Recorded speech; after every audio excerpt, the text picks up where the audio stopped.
Dan pemirsa, untuk membahas rangkaian sidang kasus pembunuhan Yosua Huta Barat, kami sudah terhubung dengan pakar hukum kepolisian Edi Hasibuan. Selamat siang, Pak Edi. Selamat siang, Davi. Oke, Pak Edi, tentu Anda mencermati jalannya sidang pada hari ini, di mana ada 3 saksi yang dimintai keterangan. Yang pertama dari karyawan bank, kemudian pekerja lepas Biro Paminal, dan yang terakhir adalah mantan Kasat Reskrim Polres Jaksel. Dari kacamata Anda, dari keterangan para saksi ini, apa saja fakta-fakta yang harus dicermati? Ya, pertama tentu saja memang tadi saya lihat ya, ada keterangan dari petugas bank ya. Ya. Termasuk misalnya ada rekening kemudian diambil sampai 200 juta ya, dilakukan 2 kali ya.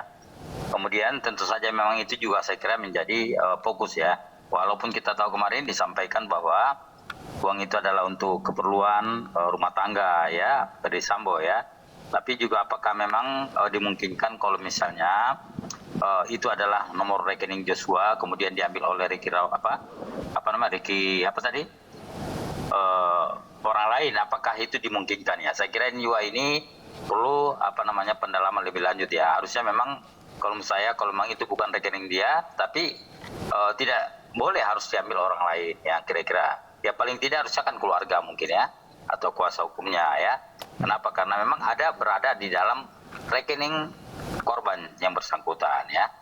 Kemudian juga tadi penjelasan juga kita lihat di dalam hal penjelasan Kasat Reskrim ya, Polres Metro Jakarta Selatan ya, yang menyebutkan bahwasannya dia hadir di situ karena kebutuhan tetangga ya. Ya, memang yang kita sayangkan adalah sebetulnya ketika kasus ini terjadi ya, itu yang melakukan pertama kali datang ke TKP adalah merupakan petugas Propam ya, yang merupakan anak buah daripada Ferdy Sambo ya.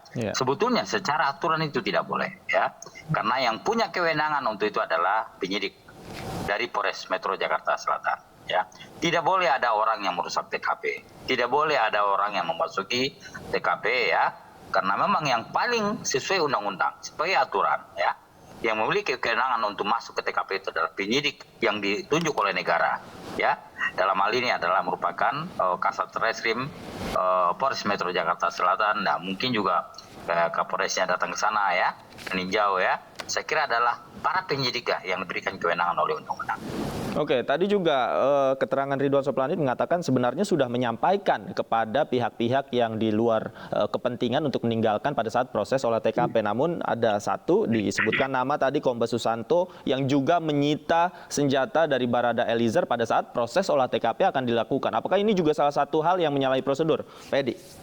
Tidak boleh ya, walaupun dia misalnya pangkatnya lebih tinggi, kalau dia bukan penyidik, tidak boleh ngambil barang bukti di lokasi ya. Karena kewenangan sepenuhnya ada di tangan penyidik ya. Harusnya yang melakukan penyitaan di lapangan ya, yang melakukan pengumpulan fakta dan data-data itu adalah penyidik, bukannya siapa-siapa ya. Jadi kalau misalnya ada Propam ya datang ke situ kemudian mengamankan berbagai bukti-bukti ya, dan itu jelas adalah merupakan pelanggaran ya. Karena itulah namanya mungkin mereka saat ini dijadikan menjadi pelaku obstruction of justice ya, menghalang-halangi proses hukum ya. Dan itulah sebetulnya yang dilarang oleh aturan, dilarang oleh undang-undang ya. Di dalam penanganan suatu perkara ya, biasanya didahului dengan adanya namanya polis lain ya. Polis lain ketika terjadi demikian maka harus di polis lain, siapapun juga tidak boleh masuk ke dalam ya, karena mengaturannya demikiannya. Jadi ketika misalnya terjadi ada namanya pembunuhan ini, kemudian tiba-tiba datang namanya Propam ya, kemudian dan bersama orang-orangnya, jelas ini adalah tidak boleh ya.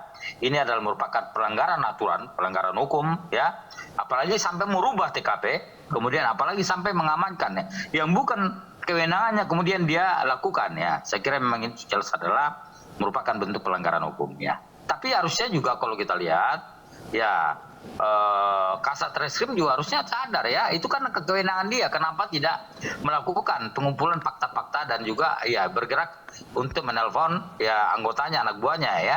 Tapi memang ini menyangkut masalah ya, dia adalah seorang anak buah, mungkin tidak ada keberanian untuk itu ya.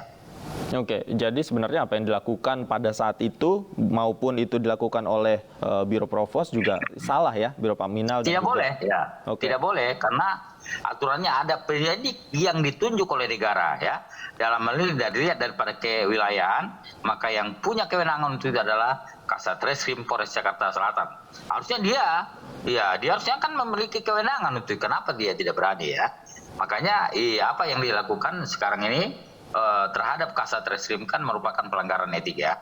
Karena itu adalah merupakan tugas dia sebagai penyidik ya, tapi dia tidak menjalankannya, tetapi baru setelah Propam pergi baru dia melaksanakan tugas. Ya jelas adalah TKP pasti rusak ya. Kemudian TKP juga dibersihkan ya.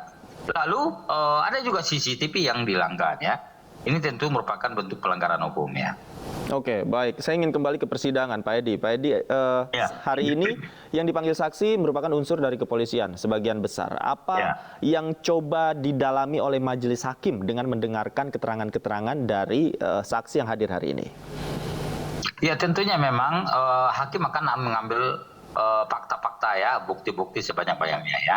Karena bagaimanapun juga di dalam memberikan putusan nanti tentu memang harus berdasarkan keterangan banyak pihak ya, termasuk juga penyidik ya, dalam hal ini Polres Metro Jakarta Selatan yang memang ya walaupun sudah terlambat tetapi juga waktu itu mereka tentu akan diminta keterangan ya. Dalam hal ini tentunya memang akan muncul kejanggalan-kejanggalan yang dilakukan oleh ada pihak lain termasuk juga anggota Propos ya. Kemudian juga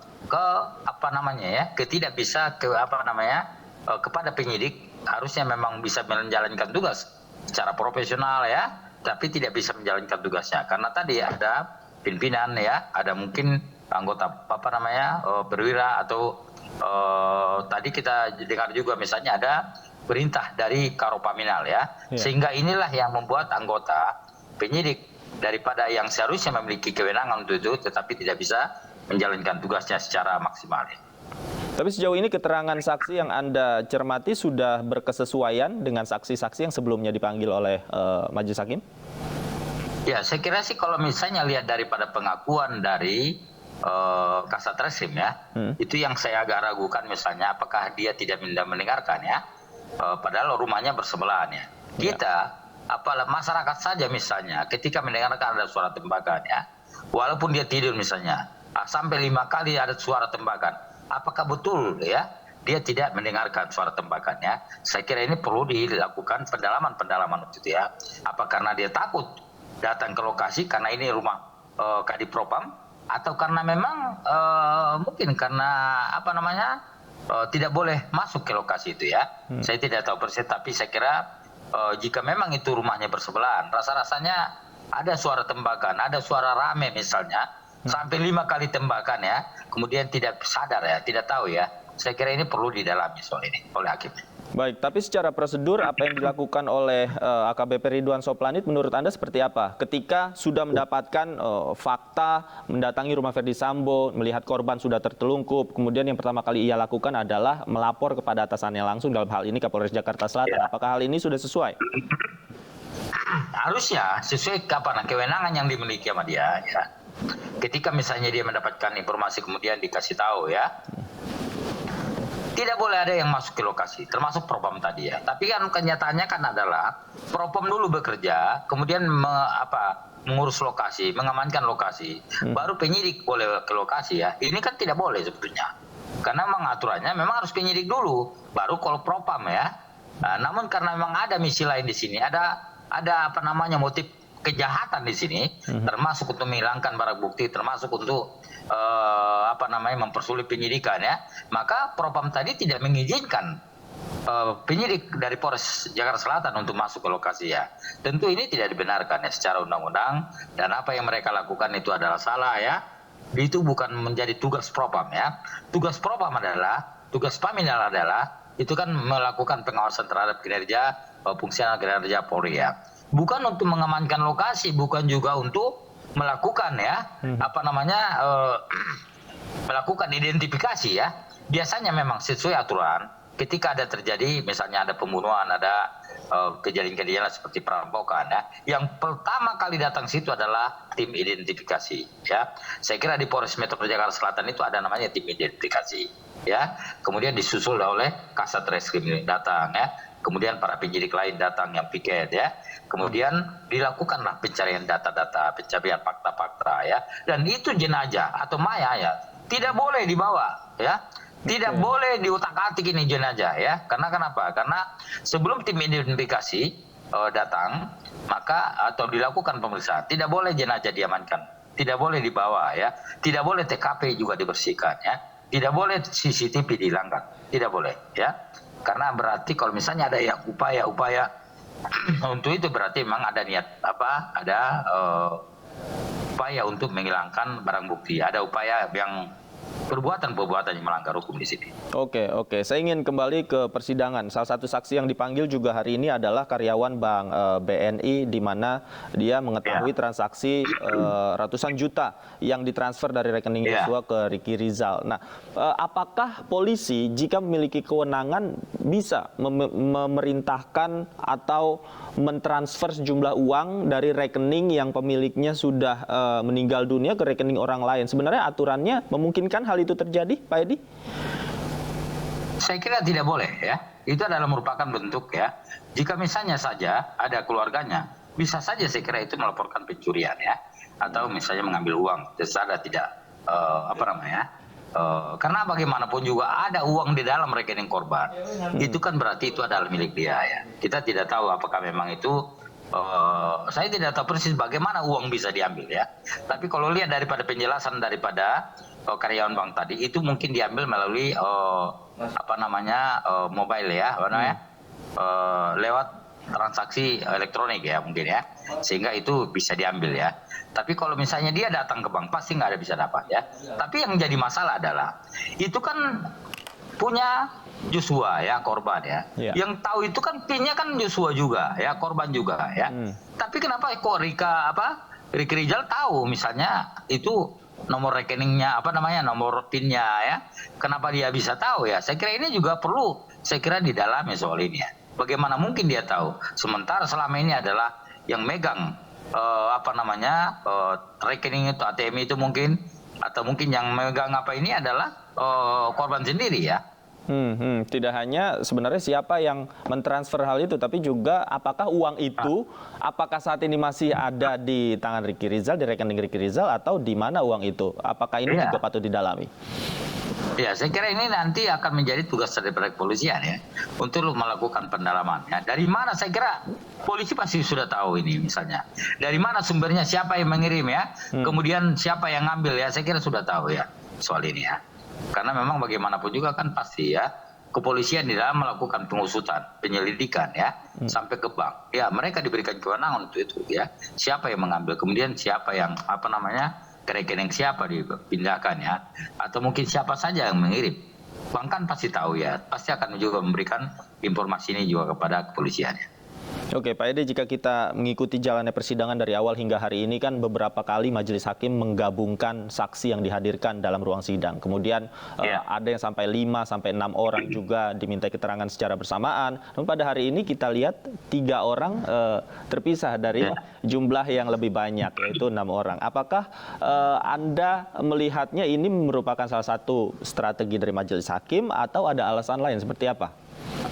Ya, saya pikir mungkin strategi bisa juga ya. Karena memang sebetulnya tidak ada aturan yang menyebutkan siapa-siapa yang akan hadir, siapa-siapa yang tidak hadir ya. Saya kira tidak ada aturan itu ya.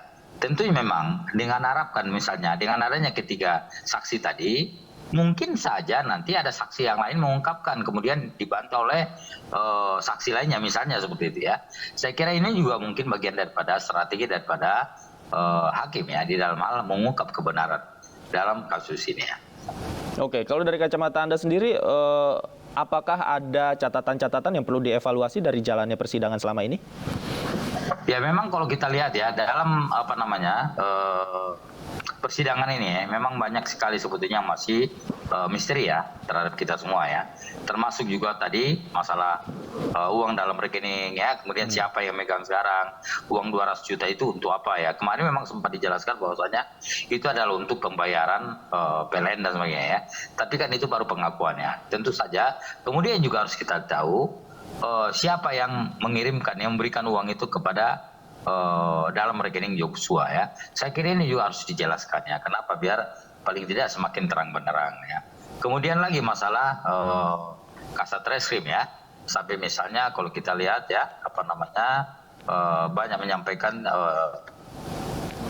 tidak tahu ya, termasuk juga bunyi senjata api sampai dia tidak kedengaran ya, kemudian alasannya sakit ya. Saya kira ini juga tentu akan menjadi perlu didalami apa betul memang seperti yang diungkapkan ya. Memang kita tahu sampai saat ini bahwasanya Kasat Reskrim mantan ya Jakarta Selatan itu sampai saat ini memang bukanlah sebagai tersangka, bukanlah sebagai pelaku obstruction of justice, tetapi dia mungkin lebih kepada pelanggaran etik ya. Oke, tadi juga HKBP Ridwan Soplanit sempat mengatakan bahwa ia sempat melihat sejumlah luka pada saat pertama kali memasuki TKP. Apakah seorang Kasat Reskrim yang dalam hal ini masih aktif ketika melihat TKP seperti itu, dia melihat ada sejumlah luka juga tidak boleh mengubah posisi dari korban? Seharusnya kalau dia bisa, karena dia adalah penyidik. Tetapi juga sebetulnya yang paling penting sebetulnya tugas dia adalah menghadirkan tim identifikasi ke lokasi. Ya, itu sangat penting karena memang yang melakukan pemotoan, yang melakukan pendataan terhadap data-data luka-luka itu adalah merupakan tim identifikasi ya. Di mana ditembak dengan lewat mana, kemudian pakai senjata apa ya. Nanti ada namanya puslapor ya, balistik ya soal ini ya. Tentunya memang ini yang kita harapkan nanti mereka akan harusnya bisa memberikan fakta-fakta di lapangan ketika terjadi kejadian. Tapi ternyata belakangan ini kan justru mereka datang ke lokasi itu, mereka datang ke TKP itu, tapi setelah terjadi kerusakan. Ya, inilah sebetulnya kalau kita lihat yang menyebabkan bahwasanya kasus ini sulit diungkap ya karena sudah dirusak. TKP-nya sudah dirusak ya, CCTV-nya sudah dihancurkan ya. Kemudian apalagi ya, termasuk juga misalnya TKP itu sudah dibersihkan ya, harusnya ada darah, harusnya ada jenazahnya dikirim ke rumah sakit Polri ya. Kemudian darah-darah juga sampai dibersihkan semua. Sehingga itulah sebetulnya kalau kita lihat dari awal yang membuat kasus ini semakin lama karena memang semua bukti-bukti semua yang harusnya bisa ditemukan penyidik dengan mudah, tapi ya kenyataannya dihilangkan ya, sengaja memang dikaburkan semuanya. Oke, ada upaya obstruction of justice, perintangan dari penyidikan. Ya. Nah, tadi juga dalam keterangannya Ridwan Soplanit mengatakan FS ini sempat bilang kepada yang bersangkutan jangan ramai-ramai dalam hal ini karena merupakan aib keluarga. Nah, apakah ini juga merupakan bisa jadi indikasi awal untuk menutup-nutupi fakta yang sebenarnya yang coba digaungkan oleh FS kepada Ridwan Soplanit, Pak? Ya, kita tahu dengan adanya FS sendiri ngomong, tentu akan membuat suatu kekhawatiran terhadap Kasat Reskrim ya. Karena dengan adanya pernyataan itu, adanya dengan penegasan itu yang disampaikan oleh Kadipropam, pasti dia akan ketakutan ya, tidak akan bisa berbuat apa-apa ya. Karena kenapa? Karena ya bisa dibayangkan ya, seorang Kadipropam yang memiliki pangkat tinggi ya, kemudian berhadapan dengan anak buah yang kemudian hanya berpangkat AKBP ya. Tentu ini tidak akan tidak akan bisa menjalankan tugas secara profesional ya. Harusnya ketika misalnya dia datang ke lokasi kemudian menemukan jenazah ya, tugas dia adalah mengontak tim identifikasi Polres Jakarta Selatan, mengontak anak buahnya di Polres Jakarta Selatan agar segera melakukan tugas, kemudian melakukan pemeriksaan di lokasi sehingga ini bisa cepat terungkap ya. Namun kenyataan tidak ya. Ketika sudah terjadi kemudian dia lapor pun masa sih misalnya tidak ada keraguan tidak ada kecurigaan sama sekali dengan adanya kondisi tersebut ya. Disampaikan bahwasanya ada tembak-tembakan, kemudian ada semua kan harus ada memang didukung dengan bukti-bukti yang ada ya. Masa percaya gitu aja dibilang tembak-tembakan ya. Kemudian dia kan seorang reserse harus tajam ya, intelijennya harus tajam, apa namanya, pola pikirnya ya. Kalau terjadi namanya seperti itu, ada pembunuhan, kemudian dia tidak bertanya-tanya ya, saya kira ini juga tidak bisa apa juga sebetulnya ya, tidak bisa diterima ya, karena itu adalah tugas dia, itu adalah kewenangannya. Datang ke lokasi, melakukan pemeriksaan di lokasi, mengumpulkan bukti-bukti di lokasi ya, tapi tidak dijalankan ya. Makanya itulah kemarin Polri ya, sidang Komisi Kode Etik ya, menyebutkan bahwasanya ada diduga pelanggaran etik yang dilakukan oleh yang bersangkutan ya, Kasat Reskrim ini. Ya, termasuk tidak mempertanyakan ada kepentingan apa, kemudian pihak dari Paminal mengutak-atik barang bukti dan juga saksi langsung dibawa Kenapa tidak dilarang? Paminal. Ya. Kenapa tidak dilarang? Karena itu sepenuhnya dia tugas dia. Mulai kapan ada namanya Biro Paminal mengotak-atik jenazah? Tidak ada urusannya. Tidak ada kaitannya urusan apa namanya Biro Paminal ya. Petugas Biro Paminal orang-orang yang bersangkutan untuk mengotak-atik jenazah, mengotak-atik TKP, tidak ada urusannya. Tidak ada kewenangan untuk itu ya. Bagaimana kalau ini merupakan arahan langsung dari FS sendiri, Ferdy Sambo pada saat itu? Ya itulah yang terjadi saat ini kan. Semua orang ini bergerak, para anggota Paminal yang datang ke lokasi, itu kan karena perintah juga ya. Apalagi ya seorang Kasat Reskrim datang ke lokasi, kemudian yang di situ adalah anggota Paminal semua. Paminal ini kan orang polisinya polisi ya. Apa kata mereka nggak akan berani polisi yang di bawah ini untuk melakukan. Apalagi sampai dilarang. Jangan sampai ganggu sama apa ya. Jangan sampai masuk dulu ke lokasi ya. Biarkan kami juga dulu. Nggak akan berani anggota penyidik di bawah ini. Ya, karena kenapa? Paminal itu adalah merupakan polisi yang memiliki kewenangan besar ya. Termasuk juga memeriksa polisi ketika ada pelanggaran etik, pelanggaran disiplin ya. Kemudian juga Paminal ini propam ya. Dan Paminal ini juga bisa memberikan rekomendasi ya. Rekomendasi untuk apakah yang bersangkutan untuk dilakukan pemberhentian dengan terhormat, apakah yang bersangkutan dimutasi ya, memiliki kewenangan. Atas dasar itulah makanya kalau kita lihat ya, anggota penyidik dari Polres Jakarta Selatan ini tidak bisa menjalankan tugasnya karena ada tekanan-tekanan tadi ya. Dia di bawah tekanan, kemudian tidak bisa menjalankan tugas. Kemudian dia tidak juga berani bertanya-tanya terlalu dalam soal itu ya. Jangankan Kasat Reskrim, yang namanya ada anggota juga kemarin itu sampai bertanya-tanya lebih dalam, malah dilarang oleh EPS ya. Jangan ditanya terlalu dalam, nanti dia ini masih ada psikologis dan sebagainya gitu ya. Ada larangan semacam. Oke, kita kembali ke olah TKP. Apakah memang sebenarnya penting untuk menghadirkan tim identifikasi yang melakukan olah TKP pertama kali dalam persidangan ini menurut Anda, Pak Edi? Iya pasti ya. Karena memang dalam setiap ada kejahatan, namanya pembunuhan, namanya perampokan ya, namanya apalagi pencurian ya. Yang pertama kali diberikan kewenangan adalah untuk itu tim identifikasi ya.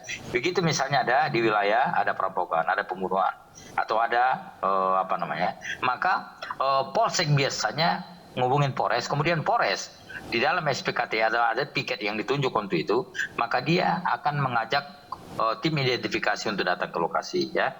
Maka tim identifikasi ini nanti akan melakukan membuat gambar, kemudian memoto dari mana berbagai apa ya. Nanti itu selanjutnya bahan yang dilakukan oleh tim identifikasi ini nanti akan dikaji, akan didalami oleh penyidik ya. Dia ditembak sebelah mana, kemudian bekas tembakan ada di mana ya. Itu semua akan dipelajari ya. Itu semua akan dilakukan kajian-kajian sehingga nanti pada akhirnya mereka akan tahu terus pelakunya berapa ya, luka tembaknya ada berapa, mereka itu akan nanti ya. Biasanya juga sekarang itu kan ada namanya Inapis ya. Kalau di Mabes Polri ya ada Inapis, kemudian ada Puslapor ya, itu biasanya juga mereka akan datang ya untuk mengumpulkan fakta sebanyak-banyaknya soal ini. Oke, saya ingin kembali ke persidangan, Pak Edi. Tentu Anda mengikuti jalannya persidangan selama ini. Dari sejumlah saksi yang dihadirkan, ini ada sejumlah katakanlah indikasi tekanan yang diterima oleh para saksi saat memberikan keterangan, sehingga saksi ini mungkin agak grogi, kemudian berbelit-belit dalam memberikan keterangan. Apakah Anda temukan hal yang sama pada hari ini? Ya, saya kira ya adalah saya.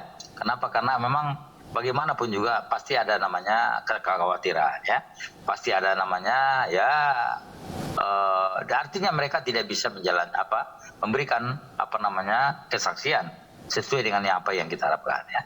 Saya khawatir misalnya mereka ini juga ya kita tidak tahu, jangan-jangan mungkin ada tekanan ya dari pihak lain ya, yang kita tidak tahu. Tetapi ya tentu saja kita minta ya kepada para saksi yang dipanggil ya, termasuk anggota Polri tadi, agar betul-betul bisa memberikan kesaksian ya, sehingga dia bisa menjalankan tugasnya dengan baik, bisa memberikan kesaksian dengan baik. Oke, Pak Edi, terakhir, ketika persidangan ini masih akan diprediksi berjalan panjang begitu ya, sejumlah saksi juga nanti akan diminta keterangannya. Kira-kira apa yang akan dicermati oleh majelis hakim dari keterangan para saksi yang dihadirkan? Ya tentunya kita harapkan apa yang menjadi misalnya kesaksian ya. Kira-kira misalnya kalau itu memang agak mencurigakan, saya kira perlu diperdalam ya. Sehingga apa yang menjadi disampaikan yang bersangkutan itu, sehingga tidak ada misalnya kita harus lihat ada misalnya ada anggapan, ada keterangan saksi itu misalnya karena dia menyampaikan keterangan itu karena dalam keadaan situasi tertekan ya.